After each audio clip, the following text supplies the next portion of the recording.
እሺ ዳንኤል ጌታቸው የኮምቦልቻ ከተማ ሪፖርተር ግብርና መምሪያ። ያው በከተማ ግብርና በዋናው ዓላማ መሬትን ባይኖር የተሻለ አትክልት እንዴት እናልማ በሚል ዙሪያ አስበን በተለይ በክፍለ ከተሞች አካባቢ ይህን ስራ ተሞክሮ ለማስፋት አስበን ነው እዚህ ከተማ አስተዳደር ቢሮ ላይ ስራው ለመስራት የሞከር ነው።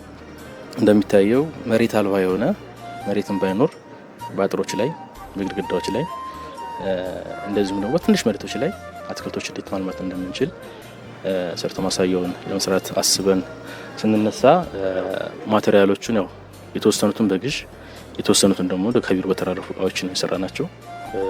ወደ 280 አካባቢ ፖት ናቸው። 280 ፖት ማለት እንግዲህ አንድ ፖት ላይ 2 ችግኞች ይኖራሉ።